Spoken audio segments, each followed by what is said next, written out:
മോദമെഴും തിരുമാർവിൽ ഉല്ലാസമായി സന്തതം ചേർന്നിരുന്ന മോദമെഴും തിരുമാർവിൽ ഉല്ലാസമായി സന്തതം ചേർന്നിരുന്ന ഏക ജാതനാമേശുവേ പാതകർക്കായി തന്ന സ്നേഹമതിശയമേ ഏക ജാതനാമേശുവേ പാതകർക്കായി തന്ന സ്നേഹമതിശയമേ എന്തതിശയമേ ദൈവത്തിൻ സ്നേഹം എത്ര മനോഹരമേ ആദോ ചിന്തയിലടങ്ങ സിന്ധു സമാനമായി സന്തതം കാണുന്നു ഞാൻ ആദോ ചിന്തയിലടങ്ങ സിന്ധു സമാനമായി സന്തതം കാണുന്നു ഞാൻ. ദൈവതിരുനാമം വാഴ്ത്തപ്പെടുമാറാകട്ടെ. ദൈവപാദപീഠത്തിൽ നമുക്കായിരിക്കാൻ സ്വർഗത്തിലെ ദൈവം സഹായിക്കുന്ന ദൈവകൃപയെ ഓർത്ത് സ്തോത്രം ചെയ്യുന്നു. അല്പസമയത്തെ ദൈവവചന ചിന്തയ്ക്ക് വിലാപങ്ങളുടെ പുസ്തകം 3-ാം അധ്യായം 22 മുതൽ 26 വരെയുള്ള തിരുവചന ഭാഗങ്ങൾ വായിക്കാം. 2 മുതൽ നാം ഒഴിഞ്ഞു പോകാതിരിക്കുന്നത് യഹോവയുടെ ദയാകുന്നു. അവന്റെ കരുണ തീർന്നു പോയിട്ടില്ലല്ലോ. അത് രാവിലെ തോറും പുതിയതും നിന്റെ വിശ്വസ്ത വലിയതുമാകും. യഹോവ എന്റെ ഓഹരി എന്ന് എന്റെ ഉള്ളം പറയുന്നു. അതുകൊണ്ട് ഞാൻ അവനിൽ പ്രത്യാശ വയ്ക്കുന്നു. തന്നെ കാത്തിരിക്കുന്നവർക്കും തന്നെ അന്വേഷിക്കുന്നവർക്ക് യഹോവ നല്ലവൻ. അവ യഹോവയുടെ രക്ഷയ്ക്കായി മിണ്ടാതെ കാത്തിരിക്കുന്നത് നല്ലത്. മതി. ഈ തിരുവചന ഭാഗം യിരെമ്യ പ്രവാചകന്റെ ഒരു വിലാപമാണ്. ഈ തിരുവചന ഭാഗം യെരുശലേം ദേവാലയത്തിന്റെ അവസ്ഥകളെ കണ്ട് നാളെ അവിടെ സംഭവിക്കുവാൻ പോകുന്ന അവസ്ഥകളെ കുറിച്ച് ആത്മാവിൽ താൻ മനസ്സിലാക്കിയപ്പോൾ തൻ്റെ അധരത്തിൽ നിന്ന് ഉയർന്നതായ ഒരു നിലവിളി വേണമെന്ന് നിലവിളി ആണ് എന്ന് വേണമെങ്കിൽ പറയാം. അതാണ് ഇതിന് പേര് കൊടുത്തിരിക്കുന്നത് വിലാപങ്ങൾ. സ്തോത്രം. എന്നാൽ അതിനകത്ത് അപ്പോൾ തന്നെ പ്രത്യാശയുടെ കിരണങ്ങൾ ഇതിനകത്ത് നമുക്ക് കാണുവാൻ കഴിയും. ആ തിരുവചന ഭാഗങ്ങളാണ് ഇവിടെ നമ്മൾ വായിച്ച ദൈവവചന വാക്യങ്ങൾ. വളരെ കൃത്യതയോടുകൂടെ ദൈവാത്മ നിയോഗത്താൽ അപ്പോസ്തലൻ പ്രവാചകൻ പറയുകയാണ്, നാം മുടിഞ്ഞു പോകാതിരിക്കുന്നത് യഹോവയുടെ ദയയാകുന്നു. അവന്റെ കരുണ തീർന്നു പോയിട്ടില്ലല്ലോ. കുരുത്തക്കേട് കാണിക്കുന്നതും കുരുത്തക്കേട് ചെയ്തതും അത് ആദ്യം മുതൽ വായിച്ചു കഴിഞ്ഞാൽ കാണാൻ കഴിയും. കയ്യിലിരിപ്പ് കണ്ടു കഴിഞ്ഞാൽ ഒറ്റയടിക്ക് പണി തീർക്കണം എന്നുള്ള ചിന്ത വരാം. ആ ദൈവത്തിന്റെ ദീർഘക്ഷമയ്ക്കായിട്ട് ഞാൻ സ്തോത്രം ചെയ്യുകയാണ്. സ്തോത്രം. ഹല്ലേലൂയ. അവിടെ പറയുകയാണ് മുടിഞ്ഞു പോകാതിരിക്കുന്നത്. അതേ നമ്മുടെ നേരെ നീട്ടിയത് കൊണ്ടാണ് നമ്മൾ ഇരിക്കുന്നത്. നമ്മളത് മിടുക്കന്മാരൊന്നുമല്ല, നമ്മളും ആ കൂട്ടത്തിൽപ്പെട്ടവര് തന്നെയാണ്. പിന്നെ കൃപയാൽ ഇടയ്ക്ക് എന്ത് ചെയ്യുക, ഓടിക്കയറുന്നത് കൊണ്ട് എന്ത് ചെയ്യുന്നു, രക്ഷപ്പെട്ടു പോവുക. സ്തോത്രം. ഹല്ലേലൂയ. യഹോവയുടെ ദയ ആകുന്നു നാം നിന്നത്. ഈ ചിന്ത നമ്മുടെ ജീവിതത്തിൽ ഉണ്ടാകണം. മുടിഞ്ഞു പോകാത്തത് ദൈവത്തിന്റെ ദയയാണ്. സ്തോത്രം. ഹല്ലേലൂയ. ആ ചിന്ത ഹൃദയത്തിനകത്തുണ്ടാകുമ്പോൾ നന്ദിയുള്ള ഒരു ഹൃദയം നമ്മുടെ ജീവിതത്തിൽ ഉണ്ടാകും. പലപ്പോഴും ദൈവം ചെയ്യുന്ന കാര്യങ്ങൾക്ക് വേണ്ട വിധത്തിൽ നന്ദിയില്ലാത്തതിന്റെ കാരണം ഈ ദൈവത്തിന്റെ പ്രവൃത്തിയെ നമ്മൾ വേണ്ടതുപോലെ മനസ്സിലാക്കാത്തത് കൊണ്ടാണ്. അത് മനുഷ്യന്റെ ഒരു സ്വഭാവമാണത്. ആ, തന്നെ പിന്തുടർന്ന ശത്രുവിനെ മുക്കിക്കൊന്ന് കളഞ്ഞത് ആര് കണ്ടു? ഇസ്രായേൽ ജനം കണ്ടു. അവര് നടന്ന അതേ വഴിയിലൂടെയാണ് അവർ നടന്നു വന്നത്. പക്ഷേ തൻ മക്കൾക്ക് വേണ്ടി ദൈവം എന്ത് ചെയ്തു? തന്റെ പ്രവൃത്തി വെളിപ്പെടുത്തി. അത് കണ്ടു കഴിഞ്ഞപ്പോ പെട്ടെന്ന് തപ്പെടുത്തു. ഓ, നൃത്തം ചെയ്ത് എന്ത് ചെയ്തു? മിരിയാമും കൂട്ടരും 3 ദിവസം കഴിഞ്ഞപ്പോ എന്ത് ചെയ്തു? 3 ദിവസം, വെറും 3 ദിവസം. എന്താ അവര് കണ്ടത്? ശക്തരായ ഒരു ഫറവോനെയും സൈന്യത്തെയും ചെങ്കടലിൽ തള്ളിയിട്ടു. നഗ്നമായ കണ്ണുകൾ കൊണ്ട് കണ്ടു. അതിനവര് പ്രതികരണം എന്ന വണ്ണം തപ്പെടുത്ത് നൃത്തം ചെയ്ത ദൈവത്തെ ആരാധിച്ചു. അതേ ദൈവത്തെ 3 ദിവസം കഴിഞ്ഞപ്പോ എന്ത് ചെയ്തു? ആ കൂട്ടത്തിലല്ലേ നമ്മള്? ഒട്ടും പുറകോട്ടല്ല. സ്തോത്രം. പക്ഷെ അങ്ങനെ ആ കൂട്ടത്തിൽ നടന്നു കഴിഞ്ഞാൽ ചിലപ്പോ അങ്ങ് എത്തില്ല. അങ്ങനെ ഒരു പ്രശ്നം കൂടിയുണ്ട്. ഈ പ്രവൃത്തികൾ കണ്ടവരാരും എന്ത് ചെയ്തില്ല? നല്ലൊരു ശതമാനം ആളുകള് എത്തിയില്ല. സ്തോത്രം. അത് കറക്റ്റാണ്. അതുകൊണ്ടല്ലേ ഇത് എഴുതി വെച്ചേക്കുന്നത്, അല്ലാതെ വേറെ ഒന്നുമില്ലല്ലോ. എന്തുകൊണ്ട് പഴയ നിയമ പുസ്തകം പുതിയ നിയമ ഇസ്രായേലിന് നൽകി? വ്യക്തമായ, കഴിഞ്ഞ ദിവസം ഞാൻ പറഞ്ഞതുപോലെ, വ്യക്തമായ ഒരു മാതൃക ദൈവജനത്തോടുള്ള ബന്ധത്തിൽ, ദൈവത്തിൽ ആശ്രയിച്ചവരോടുള്ള ബന്ധത്തിൽ വരച്ചു കാട്ടിയിരിക്കുകയാണ് പഴയ നിയമ പുസ്തകം. ആശ്രയിച്ചാൽ, ദൈവത്തോട് ചേർന്ന് നിന്നാൽ നിന്റെ ജീവിതത്തിൽ എന്ത് സംഭവിക്കും എന്ന് പഴയ നിയമ ഇസ്രായേലിനോടുള്ള ബന്ധത്തിൽ ദൈവാത്മാവ് വരച്ചു കാട്ടുകയാ. അവരാരും എന്ത് ചെയ്തില്ല? ഈ ദൈവിക പ്രവൃത്തിയെ കണ്ടവരല്ല, കാണാതെ ആശ്രയിച്ചത്. അതുകൊണ്ടാണ് വിശ്വാസം എന്നതോ ആശിക്കുന്നതിന്റെ ഉറപ്പ്, കാണാത്ത കാര്യങ്ങളുടെ നിശ്ചയം. താഴെ ഒരു ചെറിയ ഖണ്ഡിക രേഖപ്പെടുത്തിയിരിക്കുന്നു. അതിനാലല്ലോ പൂർവികന്മാർക്ക് സാക്ഷ്യം ലഭിച്ചത്. അവർ ബോക്ഷന്മാരെ പോലെ ദൈവമുഖത്തേക്ക് നോക്കിയപ്പോൾ, ദൈവത്തിൽ ആശ്രയിച്ചപ്പോൾ അവർക്ക് വേണ്ടി ഇറങ്ങി വന്നു. ഹല്ലേലൂയ! അവരുടെ അടുക്കലേക്ക് അടുത്തു വന്നു. തന്റെ പ്രവൃത്തി അവർക്ക് വേണ്ടി ഹല്ലേലൂയ പ്രവർത്തിക്കുന്ന ഒരു ദൈവമുണ്ടെന്ന് വരച്ചു കാട്ടി. എന്നിട്ടാണ് പുതിയ നിയമസഭയോട് പറയുന്നത് ദൈവത്തിൽ ആശ്രയിക്കാൻ. ആമേൻ. എന്നിട്ടാണ് പുതിയ നിയമസഭയോട് പറയുന്നത് ഞാൻ നിന്നെ കൈവിടില്ലെന്ന്, ഞാൻ നിന്നെ ഉപേക്ഷിക്കില്ലെന്ന്. സ്തോത്രം. ഈ തിരുവചന ഭാഗത്തോട് ചേർത്ത് മലാക്കിയുടെ പുസ്തകം 3:6 വായിച്ച്.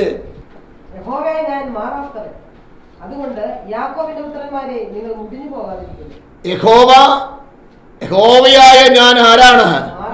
മാറാത്തവൻ. ഈ ബോധ്യം ദൈവമക്കളാകുന്ന നമുക്കുണ്ടോ? നിന്നെ വിളിച്ചിറക്കിയ ദൈവം, നിന്നെ വീണ്ടെടുത്ത ദൈവം, നിനക്ക് വേണ്ടി ക്രൂശിൽ മരിച്ച ദൈവം, ഹല്ലേലൂയ, അവസാന തുള്ളി ചോര ഊറ്റി നൽകിയ ദൈവം, അവൻ നിന്നെ വിട്ട് മാറാത്തവനാണ്. നീയാണ് പലപ്പോഴും മാറിപ്പോകുന്നത്. നിന്റെ അകലമാണ് പലപ്പോഴും നിന്റെ വിഷയത്തിന് കാരണമായി തീരുന്നത്. ഹല്ലേലൂയ. പ്രശ്നക്കാരൻ ദൈവമല്ല, നമ്മളാണ്. കുറ്റം ആർക്കാ? കുറ്റക്കാരൻ ദൈവം, പ്രശ്നക്കാര് വാസ്തവത്തിൽ നമ്മളാണ്. പക്ഷെ കുറ്റം പറയുന്ന ആരെയാ? സ്തോത്രം. ഹല്ലേലൂയ. അതും ഇന്ന് തുടങ്ങിയതല്ല, ആരംഭം മുതലേ തുടങ്ങിയതാ. സ്തോത്രം. ആ വകുപ്പിൽപ്പെട്ടതല്ല ഇത്. പക്ഷെ അതിനെന്ത് ചെയ്യണം? മാറ്റം വരണമെന്ന വചനം പറയുന്നത്. പഴയത് എന്ത് ചെയ്യണം? ഉരിഞ്ഞു കളയണം, ഉരിഞ്ഞു കളയണം. അത് ഉരിഞ്ഞു കളയുമ്പം അല്പം ബുദ്ധിമുട്ടുണ്ടാകും, സുഖം ഉണ്ടാവില്ല, അല്പം ബുദ്ധിമുട്ട്. കാരണം നാളുകളായിട്ട് ശീലിച്ചതല്ലേ കളയേണ്ടി വരുന്നേ. നാളുകളായിട്ട് ശീലിച്ചതാണ് ഉരിഞ്ഞു കളയേണ്ടി വരുന്നത്. അത് കളയാനാണ് ബുദ്ധിമുട്ട്.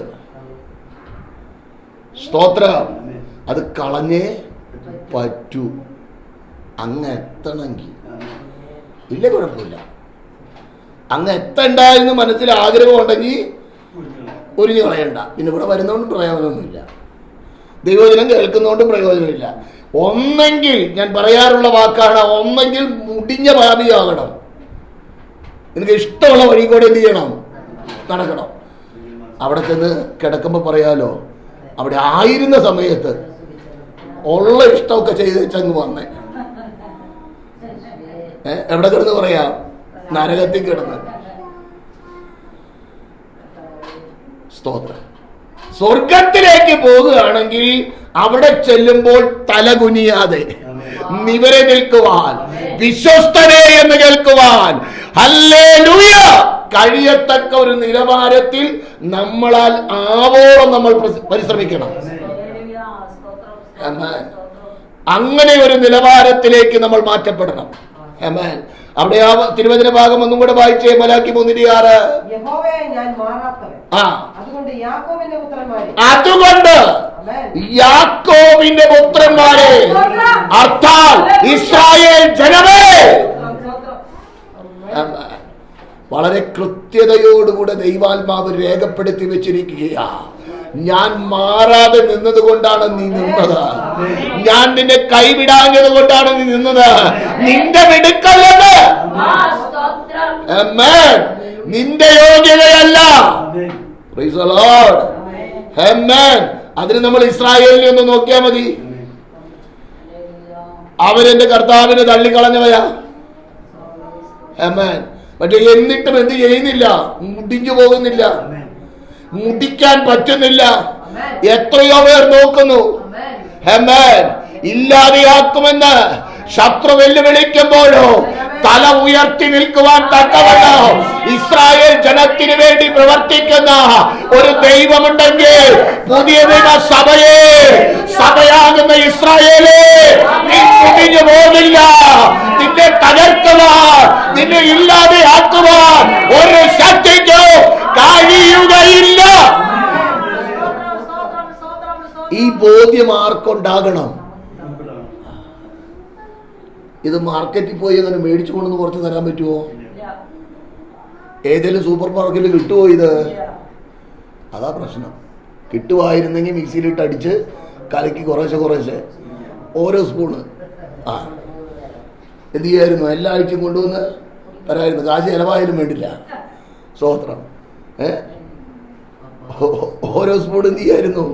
കൊണ്ടുവന്ന് എല്ലാവർക്കും അങ്ങ് കൊടുക്കായിരുന്നു. അത് പറ്റില്ല. അവനവൻ തന്നെ അപ്പന്റെ അടുക്കലേക്ക് അടുത്ത് ചെല്ലണം.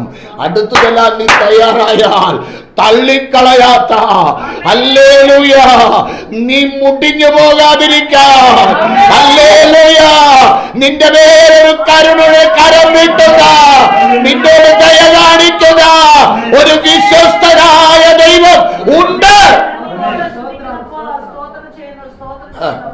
ഒന്നാമനായ പത്രോസ് മിടുക്കാണെന്നും പറഞ്ഞുകൊണ്ട് നടക്കുക. പത്രോസിനോട് കർത്താവ് പറയുകയാണ്, പത്രോസേ, ഗോതമ്പ് വാറ്റുന്നത് പോലെ. ഗോതമ്പ് ആരനുവാദം ചോദിച്ചു? പക്ഷെ നിന്റെ വിശ്വാസം പോയി പോകാതിരിപ്പാൻ ഏൽപ്പിച്ചു കൊടുത്തില്ല. നമ്മളെ പിശാച് ചോദിച്ചില്ലെന്നാണോ ചിന്തിക്കുന്നത്? എത്രയോ പ്രാവശ്യം ചോദിച്ചു കാണും. അവളെ ഒന്നിങ്ങ് വിട്ടുതാ, ഇപ്പൊ ശരിയാക്കി തരാം. അവനെ ഒന്ന് വിട്ടുതാ, വലിയ മിടുക്കനായിട്ട് നിടുക്കുന്നുണ്ടല്ലോ, ഒന്നിങ്ങോട്ട് വിട്ടുതാ, ഞാനിപ്പൊ ശരിയാക്കി തരാം എന്ന് എത്രയോ പ്രാവശ്യം ചോദിച്ചു കാണോ. എന്നാൽ ഏൽപ്പിച്ചു കൊടുക്കാതിരുന്നത്, കൈവിടാതിരുന്നത് നീ നിൽക്കുവാൻ വേണ്ടിയാ, നിന്നെ നിർത്തുവാൻ വേണ്ടിയാ. അവന്റെ ദൈവത്തിന്റെ ദയയാണ്. സ്തോത്രം. ഇത് മറക്കരുത്. അവൻ ചെയ്ത ഉപകാരങ്ങളൊന്നും എന്ത് ചെയ്യരുത്? മറക്കരുത്. സ്തോത്രം. ഹല്ലേലൂയ. ഞാൻ മുൻപോട്ട് പോകട്ടെ. അടുത്ത തിരുവചന ഭാഗം പറയുന്നത് 23-ാം വാക്യം. അത് രാവിലെ തോറും പുതിയതും നിന്റെ വിശ്വസ്തത വലിയതും ആകുന്നു. ഹമാൻ വിലാപങ്ങളാണ് ഞാൻ വായിച്ചത്. യെശയ്യാവ് 33:2 വായിച്ച്. യെശയ്യാവ് 33:2.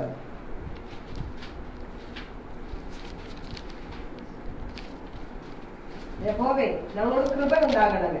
ഞങ്ങൾ നിന്നെ കാത്തിരിക്കുന്നു. രാവിലെ തോറും നീ അവർക്ക് ഭുജവും കഷ്ടകാലത്ത് ഞങ്ങളുടെ രക്ഷയുമായിരിക്കണം. അവിടെ എഴുതിയിരിക്കുന്ന വാക്കൊന്ന് ശ്രദ്ധിച്ചേ. യഹോവേ, ഞങ്ങളോട് കൃപയുണ്ടാകണമേ. ഞങ്ങൾ നിന്നെ എന്ത് ചെയ്യുന്നു? കാത്തിരിക്കുന്നു. ഇത് ഇച്ചിരി ബുദ്ധിമുട്ടുള്ള കാര്യമാണ്. കാത്തിരിപ്പ് മുഷിച്ചിലുണ്ടാവും. പക്ഷെ വചനം പറയുന്നത് കാത്തിരിക്കണമെന്നാണ്. യഹോവയെ കാത്തിരിക്കുന്നവർ എന്ത് ചെയ്യും? ബാക്കിയൊക്കെ അറിയാം. പക്ഷെ പലപ്പോഴും നമുക്ക് എന്ത് ചെയ്യില്ല, കാത്തിരിക്കാൻ വയ്യ. നമ്മൾ ഫാസ്റ്റ് ഫുഡിന്റെ ആൾക്കാരാ. 1 2 3 അല്പം വെയിറ്റ് ചെയ്യണമെന്ന് പറഞ്ഞ് നേരില്ലെന്നും പറഞ്ഞ് അടുത്ത ഹോട്ടലിലേക്ക് പോകും. അവിടെ വെച്ച് തണുത്ത് ചൂടാക്കി തന്നു കഴിഞ്ഞാൽ സ്തോത്രം പറഞ്ഞ് കഴിച്ചിട്ട് പോകും. പെട്ടെന്ന് കിട്ടി. നിനക്ക് ചൂടാക്കി തന്നെന്നുള്ളത് എന്ത് ചെയ്യില്ല. എന്നാൽ വേവിച്ച് തരാമെന്ന് പറഞ്ഞ് അല്പം കാത്തിരിക്കാൻ പറഞ്ഞു കഴിഞ്ഞാൽ അവിടെ ക്ഷമയോടുകൂടെ സ്തോത്രം. ദൈവമായുള്ള ബന്ധത്തിൽ യാത്ര ചെയ്യുന്ന ദൈവ പൈതലേ, നീ ദൈവത്തെ കാത്തിരിക്കുവാൻ തയ്യാറെങ്കിൽ രാവിലെ തോറും ഹല്ലേലൂയ അവർക്ക് ഭുജവും കഷ്ടകാലത്ത് ഞങ്ങൾക്ക് രക്ഷയും ആയിരിക്കണമേ. കാത്തിരിക്കുന്ന വ്യക്തിക്ക് ഭുജം എന്ന് പറയുന്നത് ദൈവത്തിന്റെ കരം. എന്തിനു വേണ്ടിയാ? നിന്റെ പ്രയാസങ്ങളിൽ, നിന്റെ വേദനകളിൽ, നിന്റെ ആവശ്യങ്ങളിൽ ഹല്ലേലൂയ അതത് സമയത്ത് അതത് നിലവാരത്തിൽ ആ കരത്തിന്റെ സാന്നിധ്യം നൽകി നിന്നെ സഹായിക്കുവാൻ മതിയായ ഒരു ദൈവ സാന്നിധ്യം. പക്ഷെ കാത്തിരിക്കണം. രാവിലെ തോറും ആ ദൈവിക സാന്നിധ്യം അനുഭവിച്ച് മുൻപോട്ട് യാത്ര ചെയ്യുവാൻ ഹല്ലേലൂയ ദൈവമക്കളാകുന്ന നമ്മൾ കാത്തിരിക്കുവാൻ സന്നദ്ധരാകണം. കാത്തിരുന്നാൽ പുതിയത് നിന്റെ ജീവിതത്തിൽ ലഭിക്കും. ഹല്ലേലൂയ കാത്തിരുന്നാൽ വിശ്വസ്തത വലിയതായി നിന്റെ ജീവിതത്തിൽ ലഭ്യമാകുവാനിടയാകും. ആമേൻ. സ്തോത്രം. പെട്ടെന്ന് മുൻപോട്ട് പോകട്ടെ. ഹല്ലേലൂയ. അടുത്ത തിരുവചനം പറയുന്നു, യഹോവേ എന്റെ ഓഹരി എന്ന് എന്റെ ഉള്ളം പറയുന്നു, അതുകൊണ്ട് ഞാൻ അവനിൽ പ്രത്യാശ വയ്ക്കുന്നു. സ്തോത്രം. ഇതിനോട് ചേർത്ത് സങ്കീർത്തനം 16:5 വായിച്ചേ. എന്റെ അവകാശത്തിന്റെയും പാനപാത്രത്തിന്റെയും പങ്ക് യഹോവയാകുന്നു, നീ എനിക്കുള്ള ഓഹരിയെ പരിപാലിക്കുന്നു. അപ്പോൾ അവിടെ എഴുതിയിരിക്കുന്ന വാക്ക് ശ്രദ്ധിക്കണം. യഹോവ എന്റെ ഓഹരി എന്ന് എന്റെ ഉള്ളം പറയുന്നു. യഹോവ എന്റെ ഓഹരി എന്ന് എന്റെ ഉള്ളം പറയുന്നു, അതുകൊണ്ട് ഞാൻ അവനിൽ പ്രത്യാശ വയ്ക്കുന്നു. ആ പ്രത്യാശ വയ്ക്കുന്നതിന്റെ കാരണം എന്താണെന്നാണ് ഇവിടെ പറയുന്നത്. എന്റെ അവകാശത്തിന്റെയും പാനപാത്രത്തിന്റെയും പങ്ക് യഹോവയാകുന്നു. അവൻ നീ എനിക്കുള്ള ഓഹരിയെ പരിപാലിക്കുന്നു. അപ്പോൾ ദൈവിക പരിപാലനം ഉള്ളത് കൊണ്ട് ആ ദൈവത്തിൽ പ്രത്യാശ വെച്ച് ഭക്തൻ നിലകൊള്ളുകയാണ്. സ്തോത്രം. ഇവിടെ പറയുന്ന വാക്കുകൾ ശ്രദ്ധിക്കണം. 22 വാക്യത്തിൽ അവിടെ നാം എന്ന് പറയുമ്പോൾ ഇവിടെ പറയുന്നത് യഹോവ എന്റെ ഓഹരി. അവിടെ ആർക്കില്ല പങ്ക്? ഇസ്രായേൽ ജനത്തിന് പങ്കില്ല. അത് അവന്റെ വ്യക്തിപരമായ ദൈവികമായുള്ള ബന്ധമാണ്. മനസ്സിലാവുന്നുണ്ടോ? നാം മുടിഞ്ഞു പോകുന്നില്ല, അത് ബഹുവചനമാണ്. അവിടെ എല്ലാവർക്കും പങ്കുണ്ട്. പക്ഷേ വ്യക്തിപരമായി തന്നിലുള്ള പ്രത്യാശയെ വെളിപ്പെടുത്തുമ്പോൾ അവൻ പറയുകയാണ്, യഹോവ എന്റെ ഓഹരി. അത് വ്യക്തിപരം അനുഭവിക്കണം. വ്യക്തിപരമായിട്ട് നിന്റെ ജീവിതത്തിൽ പ്രാവർത്തികമാക്കണം. അത് നിന്റെ വ്യക്തിപരമായ ജീവിതത്തിൽ പ്രാവർത്തികമാക്കുവാൻ കഴിഞ്ഞാൽ ഏത് വിഷയത്തിന്റെ മുന്നിലോ എന്റെ ഓഹരിയായിട്ട് എനിക്ക് വേണ്ടി നിൽക്കുന്ന ഒരു ഉടമസ്ഥനുണ്ടെന്ന് ധൈര്യത്തോടെ പറയുവാൻ, ധൈര്യത്തോടെ പറയുക മാത്രമല്ല ആശ്രയിക്കുവാൻ, അവനോട് ചേർന്ന് നിൽക്കുവാൻ കഴിയുന്ന നിലവാരത്തിൽ നിന്നെ നിർത്തുന്ന ഒരു ദൈവ സാന്നിധ്യം. ഞാൻ പറയുന്നത് നിങ്ങൾ ഗ്രഹിക്കുന്നുണ്ടെന്ന് ഞാൻ വിശ്വസിക്കുകയാണ്. സ്തോത്രം. ഹല്ലേലൂയ. ആ വാക്ക് നിങ്ങൾ ശ്രദ്ധിക്കണം.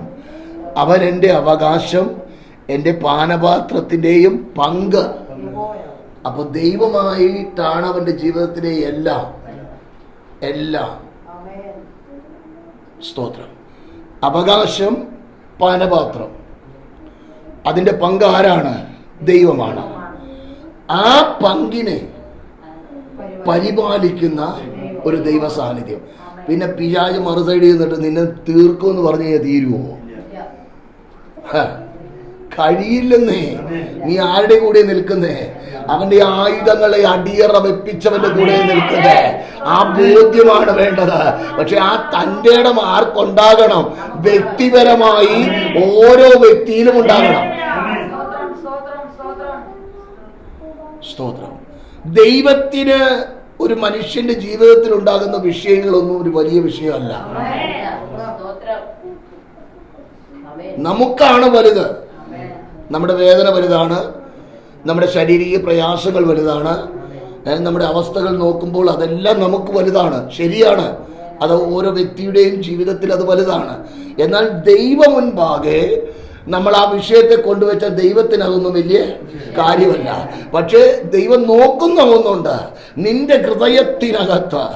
അല്ലെങ്കിൽ നിന്നെ വിളിച്ചവന് ഏത് സ്ഥാനമാണ് നീ കൊടുത്തിരിക്കുന്നത്? അല്ലെങ്കിൽ നീ ദൈവത്തിന് കൊടുത്തിരിക്കുന്ന പരിധി എത്രയാണ്?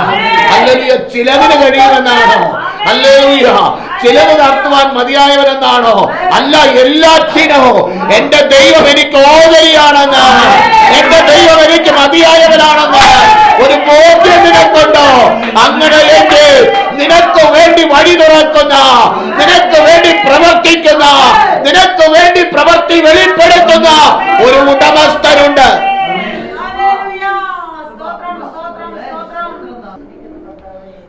ആളുകൾ പറയും, അങ്ങനെ അങ്ങ് പ്രാർത്ഥിച്ച നടക്കുമോ? നടക്കും.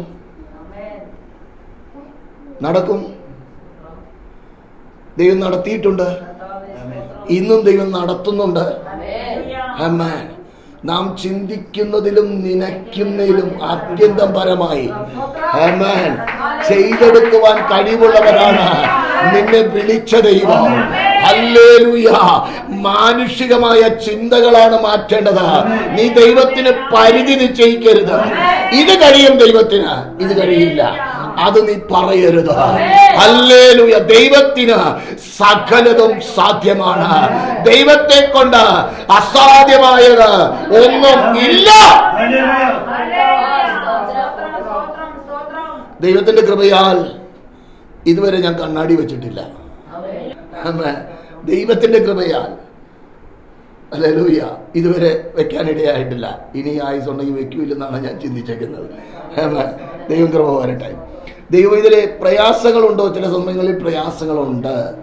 എന്നാൽ അതിൻ്റെ മധ്യത്തിൽ ആശ്രയിപ്പാൻ നമ്മൾ തയ്യാറാകണം. എൻ്റെ ഹല്ലേലൂയ ശരീരത്തെ ഉണ്ടാക്കിയത് ദൈവമെങ്കിൽ ഈ ശരീരത്തിലുള്ള കുറവുകൾ ആർക്ക് മാറ്റാൻ കഴിയും? ആ ബോധ്യം ആർക്ക് വേണം? ജോളി പാസ്റ്റർ ഉണ്ടായി നടക്കില്ല. ആർക്ക് വേണം? സണ്ണിക്ക് തന്നെ വേണം. വ്യക്തിപരമായി ആ ചിന്ത ആരെ ഭരിക്കണം? വ്യക്തിപരമായി ഓരോ വ്യക്തിയെയും ഭരിക്കണം. ഭരിക്കുമ്പോൾ അതിൻ്റെ പുറകിൽ ചിലപ്പോൾ ടെസ്റ്റ് ഉണ്ടാകും. അന്ന് വരെ ഇല്ലാത്ത പ്രയാസം ചിലപ്പോൾ അപ്പം ഉണ്ടാകും. തീരുമാനം എടുത്തു കഴിയുമ്പോൾ അതിന്റെ മുൻപിൽ അയ്യം വിളിക്കുകയല്ല വേണ്ടത്. അതിന്റെ മുൻപിൽ എന്ത് ചെയ്യണം? ഇല്ല, എൻ്റെ ദൈവം എനിക്ക് വേണ്ടി പ്രവർത്തിക്കും. ആ ടെസ്റ്റ് ഉണ്ടാകുന്നതിന്റെ കാരണം എന്താ? പിയായി പറയും, പിന്നെ നീ ഒന്നങ്ങ് നിന്റെ സാന്നിധ്യം ഒന്ന് മാറ്റ്. അപ്പൊ അവൻ എന്താ ചെയ്യുന്നതെന്ന് കാണാം. ഇയ്യോബിനോട് പറഞ്ഞ പോലെ ഏകദേശം 1 വർഷത്തോളം ഇയ്യോബ് എന്തനുഭവിച്ചു? കഷ്ടം അനുഭവിച്ചു എന്നാണ് പണ്ഡിതാക്കൾ പറയുന്നത്. എന്നാൽ ഇയ്യോബിന്റെ ജീവിതത്തിൽ എന്ത് സംഭവിച്ചു? സഹിഷ്ണുതയോടുകൂടി അവൻ നിന്നപ്പോൾ അവന് വരുത്തിയ അവസാനം വ്യക്തമായി ബൈബിൾ വരച്ചു കാട്ടുകയാ. സ്തോത്രം. ഹല്ലേലൂയ. ഉണ്ടായിരുന്നതിനേക്കാളും ഇരട്ടി അവൻ എന്ത് ചെയ്തു? മക്കളെ മാത്രമേ കൊടുക്കാതിരുന്നുള്ളൂ. അതിന്റെ മക്കൾ എവിടെ എത്തി? സ്വർഗത്തിലെത്തി. വേദപുസ്തകം പറയുന്നത് വെറുതെ പൊട്ടത്തരമായി പറയുന്നതല്ല. സ്തോത്രം. അതുകൊണ്ടാണ് വചനം പറയുന്നത് മനുഷ്യനിൽ ആശ്രയിക്കുന്നതിനേക്കാൾ യഹോവയിൽ ആശ്രയിക്കുന്നത് നല്ലത്. അടുത്ത വാക്ക്, പ്രഭുക്കന്മാരിൽ ആശ്രയിക്കുന്നതിനേക്കാൾ യഹോവയിൽ ആശ്രയിക്കുന്നത് നല്ലത്. ഇത് നല്ലത് തെരഞ്ഞെടുക്കാൻ അല്പം ബുദ്ധിമുട്ടുണ്ട്. അത് തെരഞ്ഞെടുത്തവർക്കായി സ്തോത്രം. ആമേൻ. ഹല്ലേലൂയ. കൃപ ദൈവം നൽകട്ടെ. ഇനി അടുത്ത വാക്യം, തന്നെ കാത്തിരിക്കുന്നവർക്കും തന്നെ അന്വേഷിക്കുന്നവർക്കും യഹോവ നല്ലവൻ. വിലാപങ്ങൾ. സ്തോത്രം. ഹല്ലേലൂയ. അതിനോട് ചേർത്ത് മീഖയുടെ പ്രവാചക പുസ്തകം 7-ാം അധ്യായത്തിന്റെ 7-ാം വാക്യം ഒന്ന് വായിച്ചേ. ഞാനോ യഹോവയിലേക്ക് നോക്കും, എന്റെ രക്ഷയുടെ ദൈവത്തിനായി കാത്തിരിക്കും. അവിടെയും മീഖ പറയുന്ന വാക്ക് ശ്രദ്ധിക്കണം. ഞാൻ എന്ത് ചെയ്യും? യഹോവയിലേക്ക് നോക്കും. നോക്കിക്കഴിഞ്ഞാൽ അവിടെ പറയുന്ന അടുത്ത വാക്ക് ശ്രദ്ധിക്കണം. എന്റെ രക്ഷയുടെ ദൈവത്തിനായിട്ട് ഞാൻ എന്ത് ചെയ്യും? കാത്തിരിക്കും. എന്റെ ദൈവം. അതൊരു തന്റെ ഇടം വേണം. നീ പ്രാർത്ഥിക്കുന്ന പ്രാർത്ഥന കേൾക്കുന്ന ഒരു ദൈവമുണ്ടെന്ന് ഒരു ബോധ്യമുണ്ടാകണം. എന്നാൽ മാത്രമേ എന്ത് ചെയ്യുള്ളൂ? ഒരു വ്യക്തിക്ക് വേണ്ടി കാത്തു നിൽക്കണമെങ്കിൽ അല്ലെങ്കിൽ കാത്തിരിക്കണമെങ്കിൽ ആ വ്യക്തി ആരാണെന്ന് ബോധ്യം വേണം. വാക്ക് പറഞ്ഞാൽ മാറില്ല എന്ന് ഒരു ബോധ്യമുണ്ടാകുമ്പോൾ നേരം വൈകിയാൽ എന്ത് ചെയ്യും? വരുമെന്ന് പറയും. ഇല്ലെങ്കിലോ അത് പറഞ്ഞ 100% പാലിക്കുന്നതല്ല, ചിലപ്പോൾ എന്ത് ചെയ്യും? 100% പാലിക്കുന്ന ഒരു വ്യക്തിയാണ്. ഇല്ല, വൈകിയാലും എന്ത് ചെയ്യും? വരുമെന്ന് ഒരു ഉറപ്പ് ഉണ്ടാകും. മാനുഷികമായ രീതിയിലാണ് ഞാൻ പറയുന്നത്. അപ്പോൾ അങ്ങനെയെങ്കിൽ മീഖയ്ക്ക് എന്തറിയാമായിരുന്നു? ഞാനോ യഹോവയിലേക്ക് നോക്കും. വ്യക്തിപരമായിട്ടാണ് അവിടെ പറയുന്നത്. ഞാനോ യഹോവയിലേക്ക് നോക്കും, എന്റെ രക്ഷയുടെ ദൈവത്തിനായി കാത്തിരിക്കും. ഇത് രണ്ടും ചെയ്യണമെങ്കിൽ വ്യക്തിപരമായൊരു ബന്ധം ദൈവമായി ഉണ്ടെങ്കിൽ മാത്രമേ കഴിയുകയുള്ളൂ. മാത്രമല്ല, നിന്നെ വിളിച്ചു നിർത്തിയ ദൈവം, നീ ആശ്രയിക്കുന്ന ദൈവം, നീ പ്രാർത്ഥിക്കുന്ന ദൈവം, പ്രാർത്ഥന കേൾക്കുന്ന ഒരു ദൈവമാണ്, മറുപടി നൽകുന്ന ഒരു ദൈവമാണ് എന്ന ഒരു ബോധ്യം ഉണ്ടായാൽ മാത്രമേ എന്റെ ദൈവത്തിന് വേണ്ടി കാത്തിരിപ്പാൻ കഴിയുകയുള്ളൂ. അതിനോട് ചേർത്ത് യെശയ്യാ പ്രവാചകന്റെ പുസ്തകം 27-ാം അധ്യായത്തിന്റെ 3-ാം വാക്യം കൂടി ഒന്ന് ചേർത്ത് വായിച്ചേ. ഞാൻ അതിനെ സൂക്ഷിക്കും, ക്ഷണമതി ഞാൻ അതിനെ നനയ്ക്കും, ആരും അതിനെ തൊടാതിരിക്കേണ്ടതിന് ഞാൻ അതിനെ രാവും പകലും സൂക്ഷിക്കും. ആ തിരുവചന ഭാഗം നിങ്ങളൊന്ന് ശ്രദ്ധിച്ചേ. യഹോവയായ ഞാൻ അതിനെ സൂക്ഷിക്കും. പുതിയ നിയമസഭയോട് എന്താ പറഞ്ഞേ? ഞാൻ നിന്നെ കൈവിടുകയില്ല, ഞാൻ നിന്നെ ഉപേക്ഷിക്കുകയില്ല, എന്റെ കരത്തിൽ നിന്ന് നിന്നെ പിടിച്ചു പറിപ്പാൻ ആർക്കും കഴിയുകയില്ല, ആർക്കും കഴിയുകയില്ല.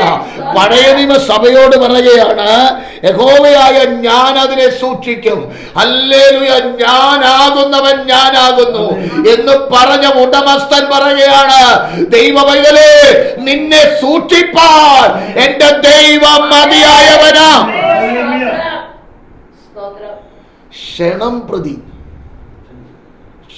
പ്രതി ഞാൻ അതിനെ നനയ്ക്കും. അടുത്ത വാക്ക് നിങ്ങളൊന്ന് ശ്രദ്ധിച്ചേ.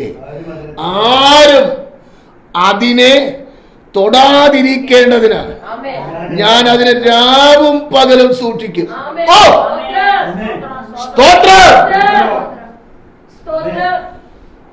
രാവും പകലും എന്ന് പറഞ്ഞാൽ നീ കിടന്നുറങ്ങുമ്പോഴും ഒരു സംരക്ഷണ വലയമുണ്ട്. ഹല്ലേലൂയ. ദൈവത്തിൽ ആശ്രയിക്കുന്ന ദൈവമൈതലേ, നീ യാത്ര ചെയ്യുമ്പോഴോ ഒരു സംരക്ഷണ വലയമുണ്ട്. നിന്റെ മിടുക്കുകൊണ്ടല്ല നീ ഇന്ന് വരെ നിന്നത്.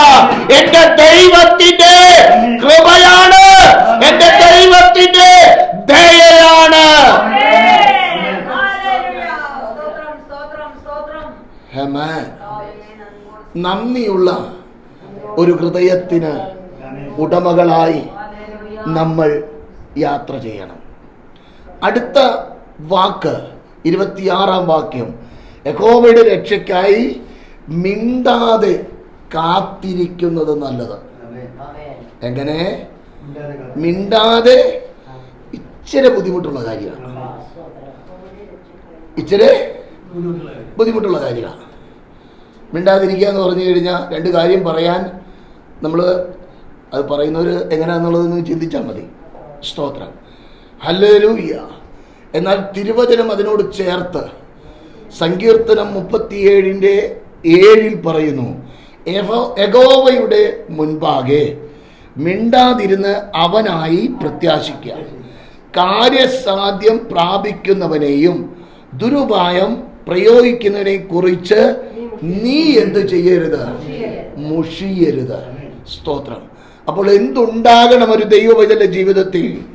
ചില ഇടങ്ങളിൽ മൗനം പാലിക്കണം. ഹല്ലേലൂയ. എല്ലാ ഇടങ്ങളിലും എന്ത് ചെയ്യരുത്? വാചകമടിക്കരുത്. സ്തോത്രം, ഹല്ലേലൂയ. മറ്റൊരിടത്ത് പറയുന്നുണ്ട്, പന്നിയുടെ മുൻപിൽ നിന്റെ മുത്ത് എന്ത് ചെയ്യരുത്? ഇട്ട് കളയരുത്, ഇട്ടുകൊടുക്കരുത്. ഹല്ലേലൂയ. ചില ഇടങ്ങളിൽ എന്ത് ചെയ്യണം? മൗനത പാലിക്കണം. എന്നാൽ എപ്പോഴും മൗനത പാലിക്കുകയല്ല. ചില ശത്രുവിന്റെ വെല്ലുവിളികളുടെ മുൻപിൽ നിന്റെ ആദരം തുറക്കണം.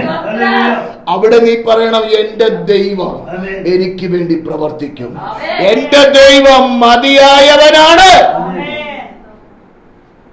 സ്തോത്രം. എന്തുകൊണ്ടാണ്? അതേ തിരുവചനത്തിൽ 37:2 ചേർത്ത് വായിച്ചേ. വേഗത്തിൽ പുല്ലുപോലെ വേഗത്തിൽ ഉണങ്ങിപ്പോകും. നീ എന്താണ് ചെയ്യേണ്ടത്? യഹോവയിൽ ആശ്രയിച്ച് നന്മ ചെയ്യുക, ദേശത്ത് പാർത്ത് വിശ്വസ്തത ആചരിക്കുക. ഇത് നമ്മുടെ ഉത്തരവാദിത്തമാണ്. സ്തോത്രം. അത് ചെയ്യുവാൻ നീ തയ്യാറായാൽ, സ്തോത്രം, ഹല്ലേലൂയ, ദൈവത്തിന്റെ പ്രവൃത്തിയുടെ കരം നമ്മുടെ ജീവിതത്തിൽ വെളിപ്പെടും. ഞാൻ വായിച്ച കുറിവാക്യത്തിലേക്ക് മടങ്ങി വന്ന പ്രാരംഭവാക്യം, നാം മുടിഞ്ഞു പോകാതിരിക്കുന്നത് യഹോവയുടെ ദയയാകുന്നു, അവന്റെ കരുണ തീർന്നു പോയിട്ടില്ല. ഇത് സവിസ്തരമായി പ്രസംഗിക്കേണ്ട ഒരു തിരുവചന ഭാഗമാണ്. ഒത്തിരി കാര്യങ്ങൾ ഇതിനകത്ത് നിന്ന് പറയേണ്ടി വരും. എന്നാൽ അതിൻ്റെ കാതലായ വിഷയം മാത്രം ഞാൻ പറഞ്ഞ് എൻ്റെ വാക്കുകൾക്ക് കുത്തിടുകയാണ്. കാരണം സമയം മുൻപോട്ട് പോയല്ലോ. ഹല്ലേലൂയ. എന്നാൽ പറയേണ്ടത് ഞാൻ പറഞ്ഞിട്ടുണ്ട്. അത് നിങ്ങളുടെ ഹൃദയത്തിന്റെ മാംസ പലകകളിൽ എഴുതി വരും നാളുകളിൽ അത് പ്രയോജനമുള്ളതായി തീരുവാൻ സ്വർഗത്തിലെ ദൈവം നമ്മെ ഓരോരുത്തരെയും സഹായിക്കട്ടെ. എന്റെ ദൈവത്തിന്റെ കൃപയുടെ കടാക്ഷോ, എന്റെ ദൈവത്തിന്റെ കരുണയുടെ കടാക്ഷോ നമ്മുടെ ജീവിതത്തിൽ വെളിപ്പെടേണ്ടതുപോലെ വെളിപ്പെടുവാൻ ഇടയാകട്ടെ. അപ്പോൾ എന്ത് ചെയ്യണം?